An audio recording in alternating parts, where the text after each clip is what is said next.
de estos personajes, por cierto. ¿Cuánto le habrá condonado el ministro Ortiz Mena, que busca la presidencia de la Suprema Corte de Justicia de la Nación, en sus tiempos en el SAT, al Diablo Fernández o al propio Junco, el dueño del periódico Reforma? Eso es muy mal pensado. Déjeme saludar al maestro Ricardo Sevilla, periodista independiente, escritor, galardonado con el Premio Nacional de Locución 2022 y orgullosamente miembro de esta familia sin censura, para hablar de Junco. Antes de entrarle al tema que ya traes en la agenda, mi querido Ricardo, y bolas, estaba viendo que esto va de la mano con lo que publicaste en un tuit que ha de tener haciendo chile con la cola los del periódico priista La Razón y los milloncitos que se metían en tiempos de Peña Nieto. Híjole, mi querido Ricardo, hoy sí les mandamos su dotación de vitacilina. Anda la perra brava, mi querido Ricardo.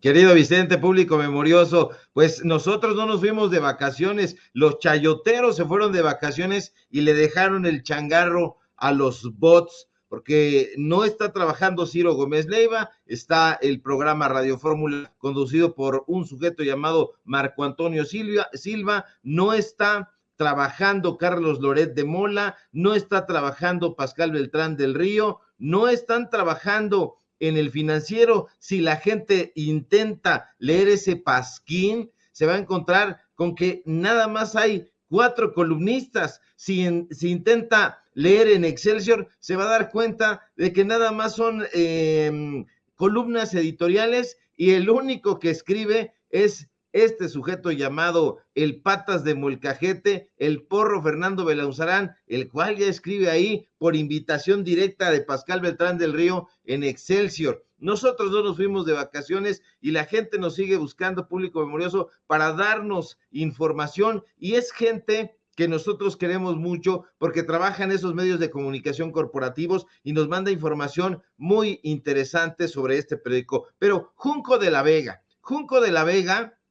es un personaje que defiende siempre a ciertos ministros, eso hay que decirlo. Está defendiendo ahora a la postura de Ortiz Mena, eso hay que decirlo claramente. No se equivoca Federico Arreola cuando dice que este personaje es el más rico, y además habría que ahondar un poquito más en este sujeto. Tú preguntas, querido Vicente, ¿cuánto le habrá condonado cuando estuvo en el SAT? Y yo me pregunto, cuánto no le habrá condonado toda la familia, porque hay que recordar que este sujeto, Alfredo Gutiérrez Ortiz Mena, pues es un personaje que proviene de una casta de personajes que se han servido con la cuchara grande en el gobierno.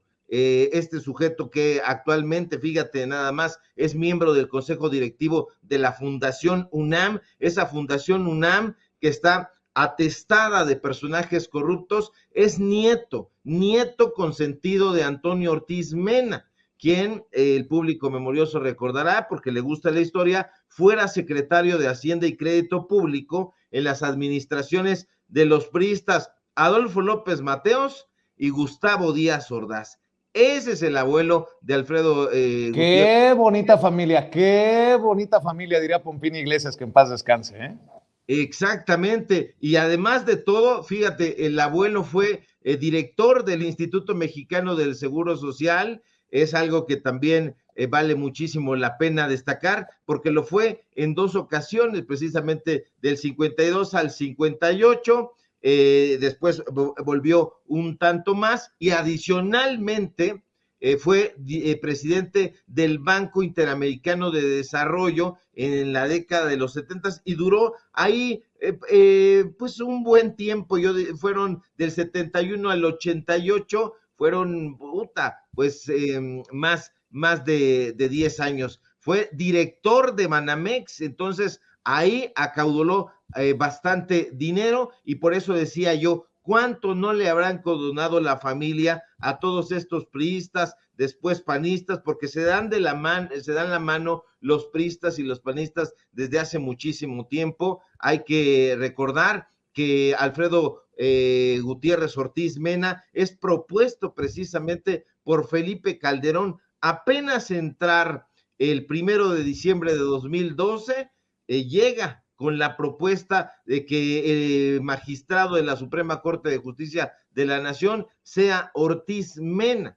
Entonces, este personaje forma parte de una vetusta estirpe, hay que decirlo, de políticos terratenientes, de políticos neoliberales, de políticos que tenían una visión desmedidamente modernizadora en el peor sentido del término. Entonces, es un sujeto que ha sido impulsado también en las páginas de la revista Nexos de Aguilar Camín, un personaje que está siendo impulsado por estos grupos de manera abierta y en algunas ocasiones de manera tácita, en contra de la propuesta que ellos están imaginando que puede ser de la ministra Yasmín Esquivel. Ella ya es de por sí presidenta de la segunda sala en la Suprema Corte de Justicia. Hay que recordar que la Suprema Corte se divide en dos salas, son 10 ministros, la primera está presidida por Margarita Ríos Farjat y la segunda por la ministra Yasmín Esquivel, a la que se le ha ido a la yugular Guillermo Sheridan y los medios de comunicación corporativos, que todos están en este nado sincronizado. Y a pesar de que se fueron de vacaciones, le dejaron encomendada la tarea a todos estos palafreneros, a todos estos aristogatos, como en algún momento se describió al equipo de Enrique Krause, y están trabajando de manera remota. Ellos nos quieren hacer creer que están ahí a fuerza de tuitazos, no están ahí, ya los revisamos, no están trabajando y nosotros sí. Eso quiere decir, querido Vicente, que estos personajes no son precisamente muy trabajadores, no son personajes que sean anti-López Obradoristas de todo el tiempo, de todo el rato, ¿no? Estos chayoteros serán muy anti-López Obradoristas, muy anti-cuatroteístas, pero eso no quiere decir que se van a perder sus días de asueto. Y es ahí donde se ve que no tienen compromiso con nadie que no sean ellos mismos. Entonces están trabajando, pero en una ficción. A través de estos personeros están prácticamente de vacaciones, estarán regresando ni siquiera la próxima semana. Se tomarán 2 semanas de vacaciones, porque estos personajes no son periodistas, no nos vamos a cansar de insistir en ello, querido Vicente, y justamente por eso están mandando a estos reporteros, porque con el reportero de La Razón, la reportera del Reforma y todos estos sujetos que van tratando de enfrentar al presidente y que les presentan datos duros y no los quieren comprender, pues significa que son gente que no está informada en la fuente que ellos están cubriendo. Zoé Robledo les ha dado una tunda bárbara, les está diciendo que no saben calcular y ni siquiera, o sea, esta señorita habla de clínicas. El concepto de clínicas ya no existe desde hace 30 años. Desde hace 30 años el Instituto Mexicano del Seguro Social no tiene clínicas, no las tiene, no existen. Se llaman unidades de medicina familiar, hospitales generales de zona, centros de día, centros de seguridad social. No entiende, yo no sé por qué se dice una reportera que cubre y que es experta en la sección de salud, no tiene ni la menor idea y solamente va a repetir lo que le dice Juan Párdinas, porque el presidente López Obrador le da un recado para que se lo dé a Junco de la Vega, pero esta reportera no tiene acceso a Junco de la Vega. Ella como mucho, tiene acceso a la secretaria de Juan Párdinas, este personaje que lo vemos muy cotidianamente sentado en Foro TV con Leo Zuckerman, este personaje que es colaborador, articulista de la revista Nexos. Entonces están apoyando esa narrativa y lamentablemente no lo saben, mi querido Vicente, y eso habla de que son personajes que no están espabilados, y si les revelas que sus patrones tienen una secta de trata de personas o que la impulsaron, la hija, no lo van a entender, se van a aferrar y pese a todo, pues van a traicionar al periodismo. El periodismo debería ser humanista, social, pero estos personajes lo traicionan un día sí y otro también. Afortunadamente hay quienes sí queremos con muchísima pasión este oficio, esta profesión, y vamos a seguir alerta para desnudar a estos bribones. Mi querido Ricardo, antes de entrarle al otro tema, déjame insistir en esto de Ortiz Mena, Alfredo Gutiérrez Ortiz Mena, porque estoy leyendo, y si en algo exageramos, nos equivocamos, con mucho gusto rectificamos si nos hacen aclaraciones, pero estaba leyendo de la biografía de este señor que busca la presidencia de la Suprema Corte de Justicia de la Nación, el ministro Ortiz Mena, que su carrera profesional se ha desarrollado en áreas ajenas al ámbito de la justicia constitucional, principalmente en temas fiscales y corporativos. Se ha dedicado a la práctica privada tanto en México como en el extranjero. Trabajó en Estados Unidos en la firma Covington & Burling en la ciudad de Washington, D.C. En ese periodo su ejercicio profesional se enfocó tanto en la planeación fiscal internacional como en las negociaciones empresariales. En el despacho Ortiz Sainz y Tron SC se desempeñó en el área de la tributación internacional. En el despacho Holland Knight, Gallastegui y Lozano SC participó como responsable del área fiscal, desarrollándose principalmente en el ámbito del derecho tributario internacional y corporativo. Es miembro de la barra mexicana del Colegio de Abogados, así como de la barra de abogados del estado de Nueva York en Estados Unidos. En la administración pública en el año 2008, a propuesta del presidente de la República, Felipe Calderón, y previa ratificación del Congreso, se desempeñó como jefe del SAT, del Servicio de Administración Tributaria. En esta misma institución, de octubre de 2003 a diciembre de 2006, fue administrador general jurídico y posteriormente fungió como administrador general de grandes contribuyentes. El 22 de noviembre del 2012, a propuesta de Calderón, fue ratificado por el Senado de la República como ministro de la Suprema Corte para sustituir a Guillermo Ortiz Mayagoitia en la primera sala. Otra cosa importante, ya que mencionamos que estuvo en el SAT. Estuvo en el SAT, a ver nuevamente, déjeme revisar, del 2003 al 2006 como administrador general jurídico y administrador general de grandes contribuyentes. Del 2008 al 2012 se desempeñó como jefe del SAT. Hay que revisar cuánto se condonó en el SAT. Del 2008 al 2012. En el 2008 se condonaron 87,745 millones de pesos. En el 2009, 4,540. En el 2010, 2,029. En el 2011, 13,861 millones de pesos. En el 2012, 1,888 millones de pesos. Pregunto, ¿cuántos de estos millones se le condonaron del SAT de Ortiz Mena a los personajes que asistieron a la boda maldita? Porque que no se nos olvide esta fotografía que publicaron, creo que en el periódico Reforma y otros periódicos, obviamente.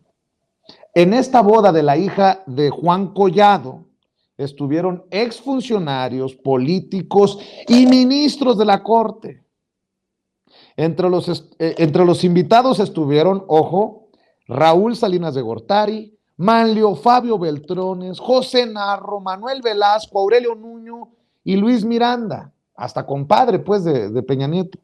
Allí estuvieron Carlos Romero de Champs, líder petrolero en ese entonces, el expresidente Enrique Peña Nieto, la pareja del expresidente Peña Nieto, Tania Ruiz, Juan Collado, el abogado.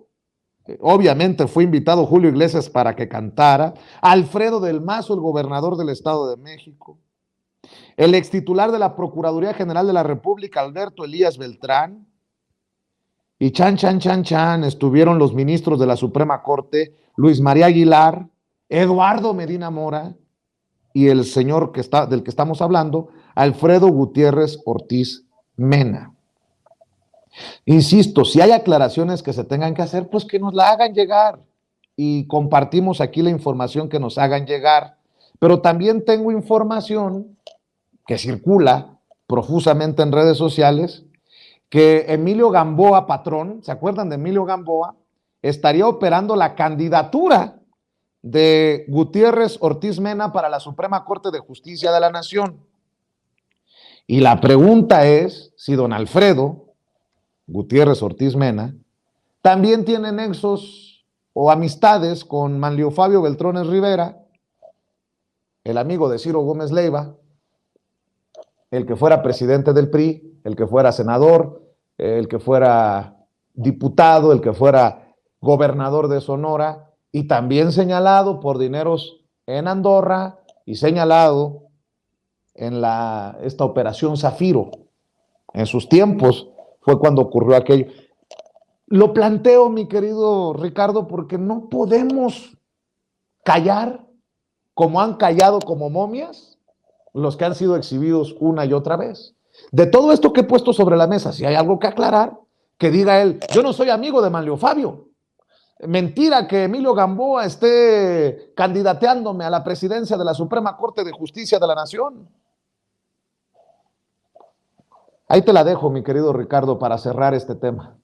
Pues si hubiera algo que aclarar sería tremendo, porque Emilio Gamboa Patrón fue precisamente también director del Instituto Mexicano del Seguro Social, fue secretario particular de Miguel de la Madrid Hurtado, fue secretario particular del titular de programación y presupuesto, que en una época fue precisamente Carlos Salinas de Gortari, fue secretario de Comunicaciones y Transportes, se enriqueció durante su paso como director en la Lotería Nacional, fue subsecretario de Comunicación en la Secretaría de Gobernación, un personaje terrible, Emilio García Patrón.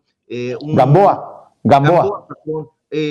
Patrón, un personaje tremendo. Yo recuerdo aquellas marchas que se hacían de trabajadores del Seguro Social, cuando yo todavía ni siquiera andaba por ahí, pero lo recuerdo perfectamente porque familia trabaja ahí y acompañábamos y todo. Fue Gamboa Patrón nada más ni nada menos que el coordinador de la campaña fallida a la presidencia de Francisco Labastida Ochoa, un personaje que ha tenido una cola tremenda que le pisen, muy amigo, muy compañero de Roque Villanueva, la Roque Señal, todo el mundo la recordamos, muy amigo de Ciro Gómez Leiva, Manlio Fabio Beltrones, que es el tío de uno de los personajes fuertes en Grupo Imagen.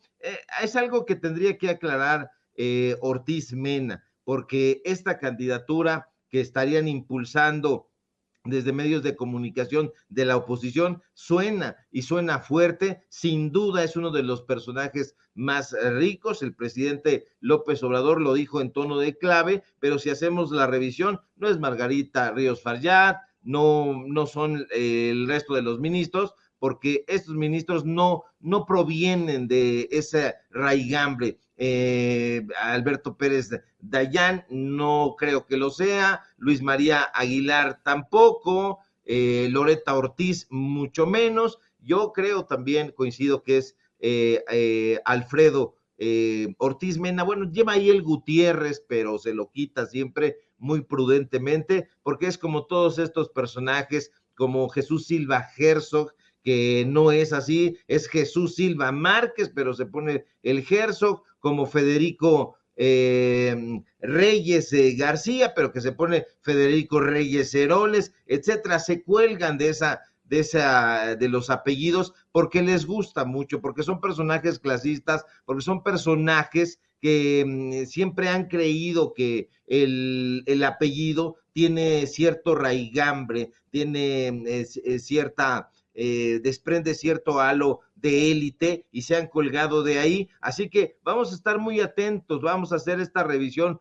puntual, porque sin duda es algo que tendrían que aclarar todos estos personajes, porque están a favor de un personaje que, fíjate nada más, el abuelo, también hay que decirlo, fue el personaje que firmó los contratos de compra-venta en el sexenio de Carlos Salinas de Gortari de Banamex.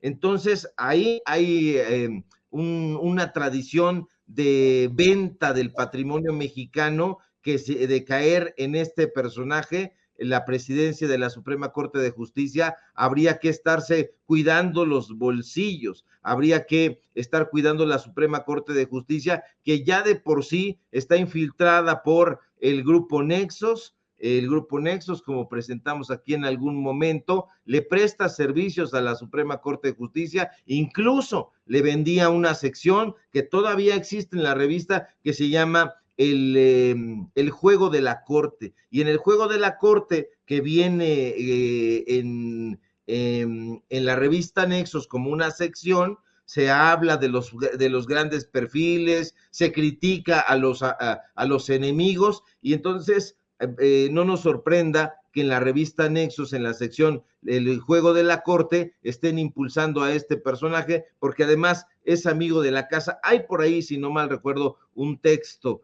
ya publicado a favor de Ortiz Mena, lo ven con buenos ojos, y por eso están todos a favor de esta persecución a la ministra Yasmín Esquivel. Lo han estado desde hace tiempo. De hecho, en este número de Nexos, el Güero Castañeda publica un texto en contra de Yasmín Esquivel, y bueno, pues no olvidemos, que el Güero Castañeda fue precisamente quien nombró en épocas de Vicente Fox a Guillermo Sheridan como agregado cultural en Francia, y de allá lo corrieron.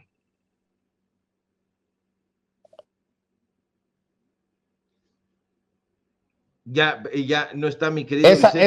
Esa sí no me la sabía. Es que ando jugando con don David, le aplasta a él, le aplasto yo. Pero bueno, a ver, mi querido Ricardo, esa no me la sabía. Oye, nada más, y grábenme, muchachos, nada más por no dejar. Si los conservadores, los rivales del presidente, están exigiéndole claridad a la ministra Yasmín Esquivel sobre su tesis presuntamente plagiada, podríamos pedir con toda transparencia que el señor Alfredo Gutiérrez Ortiz Mena, considerado como el más rico de los ministros de la Suprema Corte de Justicia de la Nación, quien estaría siendo impulsado por esas fuerzas conservadoras para ser presidente de la Suprema, nos dé claridad de lo lícito de su fortuna. Es que yo soy muy mal pensado. Ya ven que el señor Alfredo Ortiz Mena, el señor Alfredo Gutiérrez Ortiz Mena, ministro, ya como ministro, fue invitado a la boda de la hija del señor Juan Collado, hoy tras las rejas, señalado de tener dinero mal habido. Y porque mi nana me enseñó que dime con quién te juntas y te diré quién eras.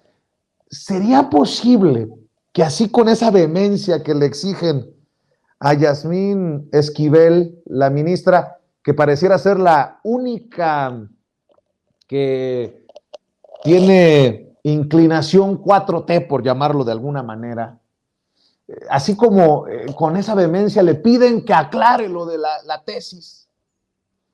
¿Habría manera que a don Alfredo Gutiérrez Ortiz Mena le pidamos claridad en sus dineros, en su fortuna? Ya ve que el señor estuvo en el SAT en tiempos de Calderón, y para evitarnos malos entendidos, a mí me gustaría, ¿no?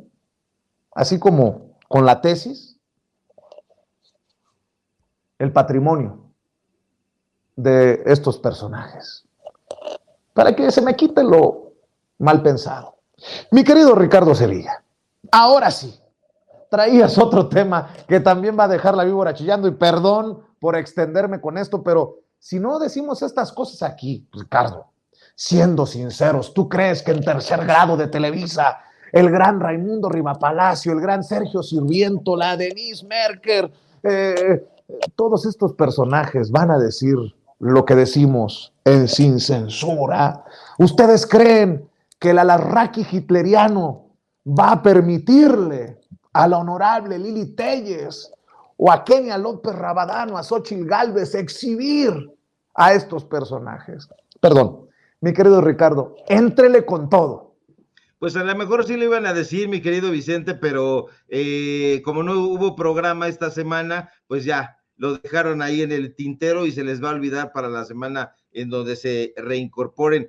Pues nada, público memorioso, hablando de personajes chayoteros y de medios de comunicación corporativos que se venden al mejor postor. Ahora que estás hablando, querido Vicente, de esta boda, que no fue precisamente de personajes panistas, sino de personajes priistas. Ahí veíamos a Peña, veíamos a Carlos Salinas de Gortari, veíamos a Deschamps, veíamos a todos una de las planas mayores y más lesivas del priato. Pues resulta que uno de los medios de comunicación que más priistas son, que tienen vínculos con el grupo Atlacomulco, que tienen vínculos desde luego con La Razón de España, es La Razón de aquí, La Razón que dirigió Pablo Iriart, La Razón que dirigió Rubén Cortés, este personaje cubano que ahora abjura de Cuba, y este medio de comunicación pues recibió, de acuerdo con información que nos da gente que trabajó en el periódico La Razón,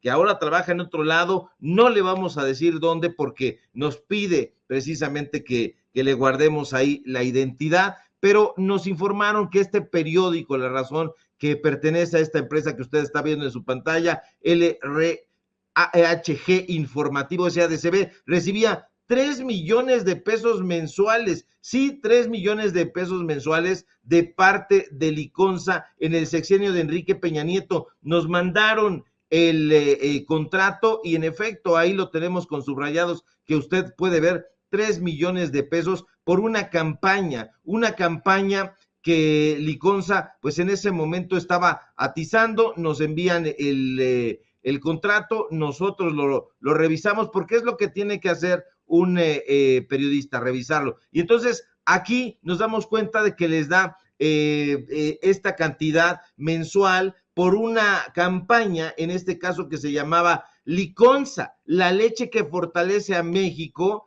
versión Liconza, la leche que fortalece a México, y se los daban mensualmente. De eso no va y pregunta el corresponsal de apellido Chaparro en la mañanera, no va y pregunta nada acerca de eso, porque sería la mar de interesante saber por qué pagaban 3 millones de pesos mensuales y la fecha es del 27 de noviembre de 2018, es decir, días antes, una semana antes de que el presidente López Obrador entrara en funciones. De ahí nosotros nos damos cuenta de que estos personajes que en el periódico La Razón están muy enojados, están muy irritados contra la Cuarta Transformación, es precisamente por eso. ¿Qué medio de comunicación que recibiera 3 millones de pesos mensuales iba a estar contento de que le quitaran ese presupuesto? Pues ninguno, y mucho menos un periódico que prácticamente nadie lee, un periódico que se alimenta de todos los refritos que obtiene de La Razón, de La Razón de España y de todas las filtraciones que le hacen llegar. No, este periódico no, nunca ha destacado, nunca ha tenido buenas notas, es un periódico que prácticamente nulo, y sin embargo es brutalmente anti-López Obradorista. Lo sabemos que por ser priista, justamente por eso tiene esa línea editorial, pero ahora se ha vuelto todavía más beligerante, justo por eso, porque 3 millones de pesos mensuales, y esto de Liconza. Ahora, imagínese usted si nos ponemos a rastrear los contratos de esta empresa, ¿con qué nos vamos a encontrar? Nos vamos a encontrar con dinero tremendo. Y esto es la cantidad que Liconza le estaba dando a este periódico. Imagínese usted cuánto le daría al periódico Reforma, cuánto le daría al periódico El Universal, al periódico Excelsior, que son periódicos más grandes, les daría un dinero mayor. Vamos a poner énfasis en eso, vamos a estar trabajando, por supuesto, toda la semana, todo el tiempo, incluso vamos a estar trabajando de más. Mañana tenemos reportaje especial y vaya que va a dejar la víbora chillando, porque estamos ya en la parte última de la redacción haciendo muchas entrevistas, porque algo le va a dar a Guillermo Sheridan después de lo que revelemos el día de mañana, mi querido Vicente. Pues no sé cuánto hayan repartido al Reforma, al Universal en el tiempo de Enrique Peña Nieto. Lo que sí sé es que si le metieron 250 millones con Joaquín López Dóriga, pues que cada quien vaya haciendo sus datos, sus ideas, mi querido Ricardo Sevilla. Pues estaremos al pendiente mañana miércoles de investigación especial. Ricardo, ¿por qué no cerramos invitando a la gente para que vea lo que publicas en redes sociales, lo que publicas en el diario Basta, lo que dices, lo que presentas en tu canal de YouTube también? Claro que sí, querido Vicente, público memorioso. Síganos, por favor, en nuestras redes sociales, en Twitter, @Sevilla Crítico, en Facebook, Ricardo Sevilla, así nada más. Síganme, por favor, en Los Datos Duros, a través de YouTube, Ricardo Sevilla, Los Datos Duros, para que no haya pierde. Síganme en el diario Basta. Hoy publicamos nuestra columna, ya la compartimos en redes sociales. Síganos, por favor, por supuesto, aquí en Sin Censura, este medio de comunicación libre e independiente, le pese a quien le pese, donde estamos participando al filo de las 11 de la mañana, y no se pierda nuestra investigación del día de mañana, porque va a dejar, como dice mi querido Vicente, la víbora chillando. Te mando un fuerte abrazo, querido Vicente, y si todo marcha bien, ojalá que sí, nos encontramos por aquí el día de mañana. Te mando un abrazo, Ricardo Sevilla, el maestro Ricardo Sevilla, hablando sin pelos en la lengua, y quien ya llegó también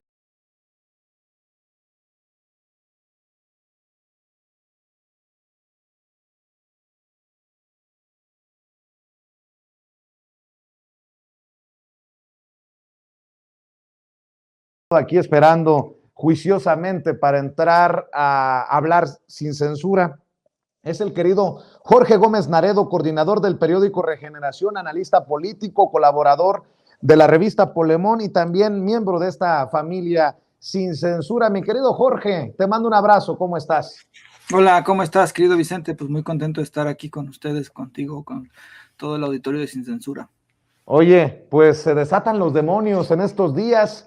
El presidente no les perdona a los periodistas que callaron como momia o que tuvieron vínculos cómplices con la mafia del poder. Ayer fueron los que guardaron silencio en tiempos de Calderón y firmaron hasta un pacto de silencio. Hoy el periódico Reforma, el presidente no deja pasar oportunidad y bueno, cierra el año a tambor batiente, como dirían en el cronismo deportivo, en la crónica deportiva, mi querido Jorge Gómez Naredo.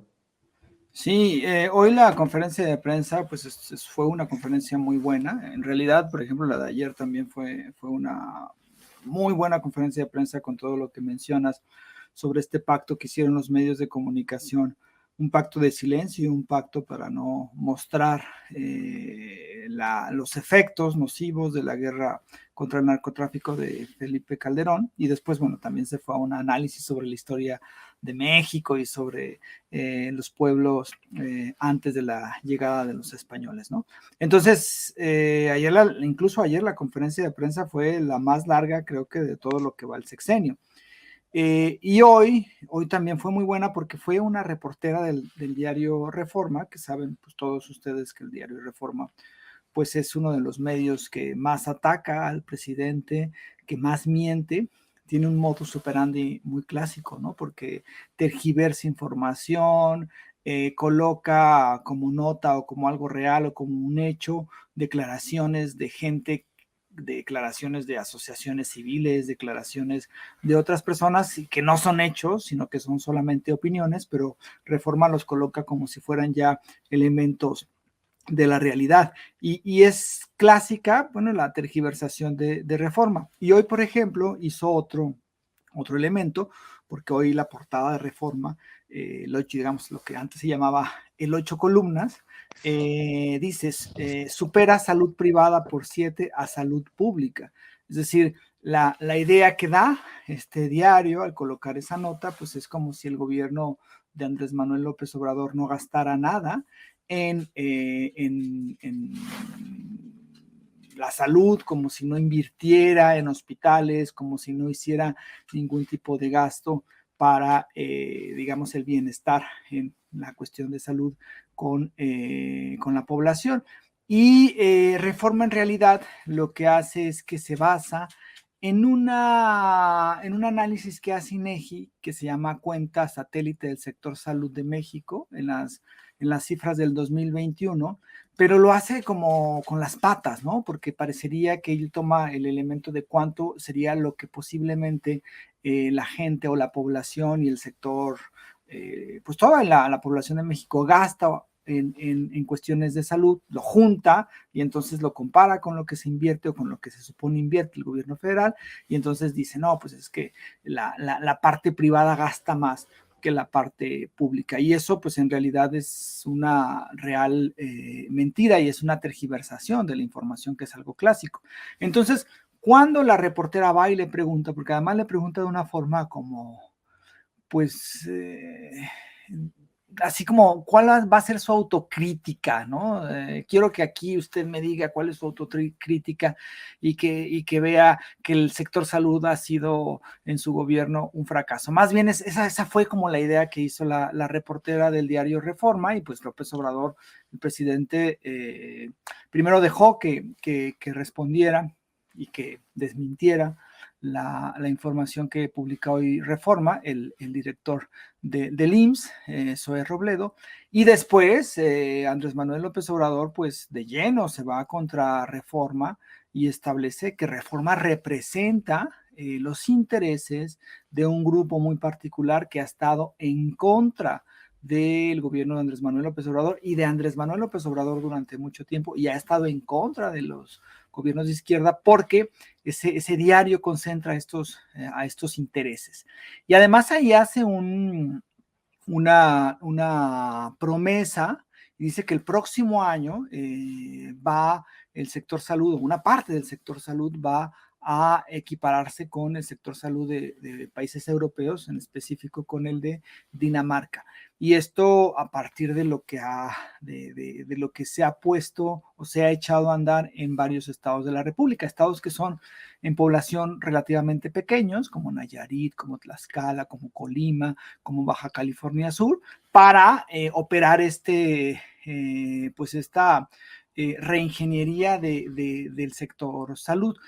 Hay que recordar, y esto es algo que Reforma no lo coloca, que los medios de comunicación no informan, que desde un principio el gobierno que encabeza Andrés Manuel López Obrador estuvo haciendo un análisis de cómo estaba el sector salud en todo el país. Y entonces, no sé si recuerdan, antes de la pandemia, 2019, prácticamente todo el año, el presidente hacía giras al interior en varios lugares, varios estados y varios poblados del país, a los hospitales, a los centros comunitarios de salud. Y entonces en una de las mañaneras, en varias en realidad de las mañaneras, él menciona que cuando él llegó a la presidencia, él pensaba que la parte educativa, es decir, que el sector educativo era el peor, ¿no? Era el que tenía los vicios más difíciles de sanar, el que necesitaba más reingeniería, pero cuando hace este análisis ya dentro del gobierno, pues se da cuenta de que el sector salud es donde está lo más complicado de llevar a cabo, de regenerar. Entonces es ahí cuando empieza este programa para, pues ahora sí que hacer una reingeniería de todo lo que estaba mal en el sector salud. Viene y se atraviesa la pandemia y entonces hay otras prioridades que por supuesto que los efectos pues, nocivos y todo, pero hubo que hacer una reconversión, hubo que estar enfocado en ello, y ahora se ha retomado lo que se venía haciendo antes de la pandemia, desde el 2019, y que es convertir al sector salud mexicano en un sector que sea digno, en un sector, en un sistema de salud donde a la población no le falte ningún medicamento, donde no haya esperas en consulta, donde no haya esperas en intervenciones quirúrgicas. Y por supuesto que es un gran reto, porque durante muchísimos años el sector salud en México fue saqueado de muchísimas maneras, ¿no? Fue saqueado por compras ilegales, fue saqueado por empresas farmacéuticas que hacían contratos leoninos con personajes corruptos de la administración pública, fue saqueado por muchísimas personas, hubo muchísimo robo, hubo muchísima ineficacia, y pues ahora lo que se está buscando es que este sector, que este sistema de salud mexicano, pues sea realmente un sistema digno y que a ningún mexicano le haga falta la salud. Por supuesto que es un tema muy complejo, que ha necesitado tiempo, pero fue lo que hoy propuso el presidente, y pues prácticamente dejó en evidencia las mentiras del diario Reforma, que esta es una mentira de muchas que todos los días publican, y de tergiversación de la información, y de utilización de cifras que ellos las ponen como si fueran reales, pero en realidad están haciendo una interpretación errónea, como fue el caso con la nota principal hoy del diario Reforma. Entonces, pues ahora sí que el presidente mostró su enojo con la nota de Reforma, y fue también ahí que les dijo, ¿no? Lo que son, lo que representan, y también mencionó algo que es algo importante, ¿no? Que él va a estar muy contento el próximo año al finalizar su sexenio, porque va a lograr derrotar todas estas mentiras del Reforma en cuanto a la cuestión del sector salud y a la cuestión de la forma en cómo se han burlado, ¿no? de lo que pretende el presidente en ese sentido. Pues yo sé que se van a enojar, y grábenme, muchachos, yo sé que se van a enojar en el periódico Reforma, pero qué cosas. El periódico Reforma al nivel de análisis de un Chumel Torres, por ejemplo, ¿no? Que pedía que compraran en algún momento dólares. Bueno, pues así el nivel de la corresponsal del periódico Reforma a la hora de hablar del sistema de salud público, y comparándolo con el análisis financiero de personajes como estos que son muy famosos, pero bueno, cada quien. México desbanca a España como principal economía de habla hispana en la Liga Económica. España cerrará el 2022 como la 16ª mayor economía mundial, 2 escalones por debajo del puesto ocupado el año pasado en la Liga Económica Mundial, colocándose un puesto por detrás de México, que pasa a ser la mayor de habla hispana del mundo, según las previsiones del Centro de Investigaciones Económicas y Empresariales. Según la consultora británica, la economía de México se mantendrá en la misma posición durante todo el horizonte de las proyecciones, que alcanzan hasta el 2037, salvo para 2027, cuando intercambiaría su posición con España, para volver a adelantar posteriormente a la economía española y situarse ambos países dentro de 15 años en los mismos puestos que actualmente tienen entre las 191 economías analizadas. Eso por un lado. ¿Y qué me dicen de la Organización para la Cooperación y el Desarrollo Económico? El gobierno de México se mantiene estable ante la pérdida de impulso de las grandes economías de la OCDE, asegura el gobierno del presidente Andrés Manuel López Obrador. ¿Y qué publicó The Economist? La Biblia de los conservadores. Pues que México no va rumbo a Venezuela, con mucho respeto para nuestros hermanos venezolanos, ni rumbo a Nicaragua, ni a Cuba, con mucho respeto para nuestros hermanos nicaragüenses y cubanos.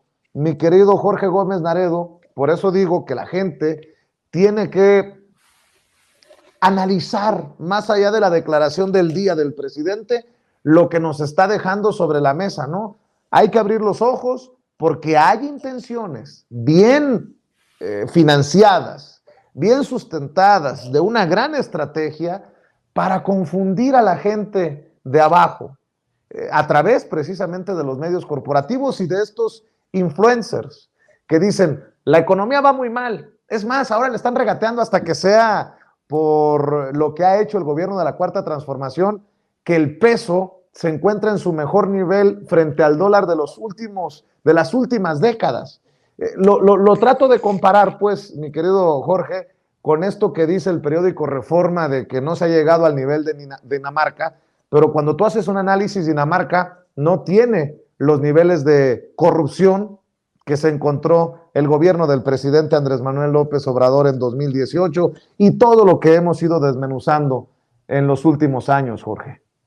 Sí, la derecha siempre ha buscado, y la oposición y los conservadores siempre, primero, antes de que Andrés Manuel lograra ganar la presidencia, decían que con él, pues la economía se vendría abajo, que a los pocos días se devaluaría el peso, a los pocos días de su llegada al gobierno, que iba a ser caótico su manejo, que era un gobierno populista, que los gobiernos populistas en general iban o destrozaban las economías.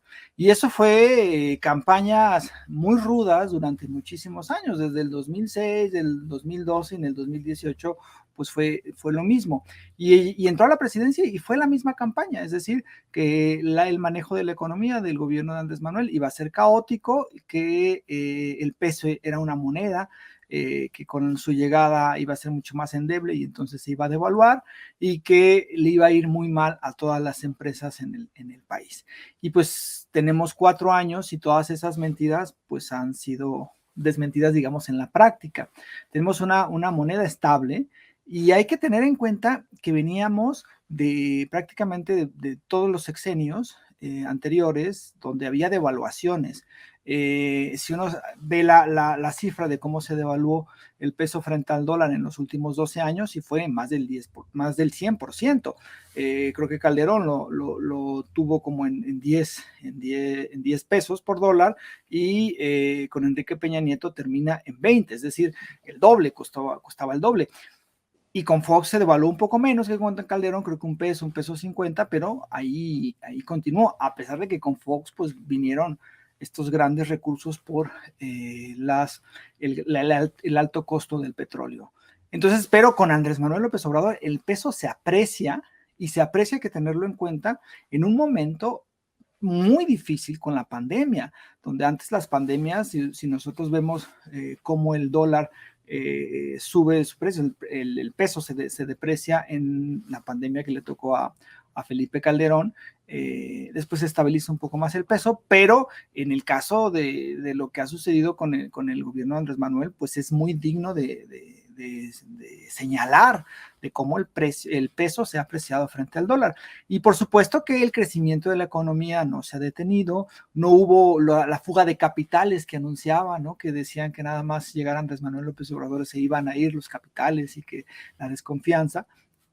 Entonces, pues lo que tenemos es que estas mentiras que repitieron y que aún repiten en estos medios de comunicación, Reforma lo repite, los analistas de Reforma lo repiten, en prácticamente todas las radiodifusoras lo repiten, que la economía va muy mal con Andrés Manuel López Obrador, pues lo que tenemos son datos que nos muestran que el manejo económico de la administración de Andrés Manuel López Obrador ha sido un manejo responsable, que no ha habido desconfianza, que hay estabilidad y que se enfrentó una crisis o 2 crisis más bien muy fuertes a nivel mundial, que fue la pandemia y ahora la guerra entre Rusia y Ucrania, y se hizo de una forma adecuada y algo también digno de resaltar es sin pedir un solo peso de deuda, ¿no? Si estuviéramos ya en los gobiernos del PRI y el PAN, ya se hubieran ahora sí que aprovechado estos momentos para prestarse y para robar y para ser corruptos como acostumbraban y como lo siguen haciendo en los espacios que aún tienen o detentan el poder. Déjame para cerrar pedirte tu opinión y grábenme, muchachos. Los conservadores, los panistas, los de la mafia esta de Claudio X González quieren acabar con la mañanera, pero uno de sus miembros quiere acabar con la mañanera después de que le den réplica a ella. Primero me dan réplica y después que se acaben las mañaneras. Nótese mi sarcasmo. Xóchitl Gálvez, la senadora del PAN, dice que presentó una demanda ante el Poder Judicial de la Federación para que el presidente la reciba en las mañaneras y le dé su derecho a réplica. Pues no, que no sirven las mañaneras, no que las mañaneras son no sé qué y no sé cuánto. Bueno, pues Xóchitl Gálvez sí aprecia las mañaneras. Vea y escuche. Sociedad democrática, todas las voces deben de ser escuchadas. He presentado una demanda de amparo para que el presidente de la República, Andrés Manuel López Obrador, me otorgue el derecho de réplica en su conferencia mañanera, tal como él se había comprometido. El pasado 5 de diciembre, el presidente de la República me atribuyó una declaración que no realicé. Ese mismo día en la tarde le solicité mi derecho de réplica. Sin embargo, al día siguiente dijo que no me lo otorgaría, al menos que una autoridad competente se lo exija. Es por eso que estoy aquí realizando el trámite. Una sociedad democrática tiene derecho a información veraz. Alcemos la voz ante gobiernos autoritarios. Bueno, pues mi querido Jorge, para escuchar tu opinión yo solamente diría, sí, todos tenemos derecho a expresarnos. ¿Y por qué cuando nos hemos expresado contrario a usted, senadora, usa el espacio de Atypical TV para escupir su veneno junto a sus amigas Kenia López Rabadán y Lili Telles, directamente contra nosotros? ¿Por qué usted permite que nos digan paleros por pensar diferente a usted? Nada más pregunto, nada más pregunto. Mi querido Jorge Gómez Naredo, dame tu opinión para cerrar este enlace que siempre apreciamos. ¿Cuándo va a dar derecho de réplica a Xóchitl Gálvez de todas las cosas, agresiones que ha hecho, ¿no? a la gente que no está con ella? A mí me parece que es una desesperación de Xóchitl Gálvez. Ella quiere ser candidata al gobierno de la Ciudad de México y pues está viendo ya más complicada la situación y pues ella lo que ha querido es aprovechar. Además, yo creo que a Xóchitl Gálvez debería uno de tener sus reservas para tomarla en serio. O sea, hay que recordar que ella fue la que se vistió de dinosaurio en una discusión en el Senado que se supone iba a ser una discusión muy seria acerca de la cuestión de la reforma electoral y pues parece como un juego, ¿no? O sea, denigró ahí la institución como tal y ahora pues va a hacer una demanda, que esa es otra de las prácticas muy comunes. O sea, ¿cuántas demandas no hacen todos los días los diputados en contra de Andrés Manuel? Ahí tenemos a los de MC que parece ser que solamente a eso se dedica, ¿no? Álvarez Maínez, por ejemplo, pues 2 o 3 días a la semana mete un amparo, mete una demanda ante la fiscalía por cuestiones absurdas, ¿no? Y ahora lo está haciendo también Xóchitl Gálvez. Y por supuesto que aquí también lo que se evidencia es que no saben qué hacer con la mañanera. O sea, no han sabido responder a este ejercicio que ha transformado la forma en cómo la gente se comunica en el país o cómo la gente debate, cómo se forma la opinión pública y cómo se informa y cómo una administración logra combatir la guerra sucia. No han sabido, o sea, vimos, por ejemplo, las conferencias de Kenia López Rabadán, que creo que ya la suspendió, que eran como la contramañanera. O sea, no han podido, no tienen la capacidad de responder a este ejercicio, porque al final no es una cuestión de que respondan como tal con otro ejercicio igual, sino es una cuestión de confianza y de relación que la gente tiene con una autoridad, y en este caso con su liderazgo, con Andrés Manuel López Obrador. A los del PRI, a los del PAN, la gente no les cree, la gente sabe que son corruptos, la gente sabe que durante años saquearon al país y que lo que ahora ellos intentan supuestamente defender, pues es una cuestión cínica. O sea, como dice que un gobierno autoritario, como dice Xóchitl, ahorita al final lo dijo en su intervención ahí afuera de la fiscalía, que es un gobierno autoritario de Andrés Manuel, cuando ningún gobierno ha abierto el micrófono a cientos de periodistas que pueden preguntar lo que quieran sobre el tema de lo que sea, cualquier tema, ¿no? Y hoy lo vimos cuando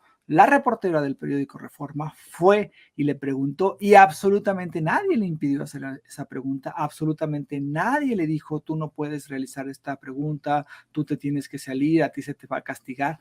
Nada, de nada, de nada. Eso es lo que tenemos, es que hay una apertura y que hay una libertad de expresión radical en este gobierno, y pues lo que tiene Xóchitl Gálvez pues es una desesperación muy particular acerca de su candidatura al gobierno de la Ciudad de México y esta desesperación general de la derecha, de los conservadores, de la oposición que no sabe cómo combatir las mañaneras, porque en realidad no sabe qué hacer para limpiar toda esa podredumbre que está relacionada con lo que hicieron durante muchísimos años y que el pueblo, y eso es algo muy bueno, no olvida que realizaron y pues no les perdona que hayan sido pues lo que son y lo que han sido durante estos últimos años.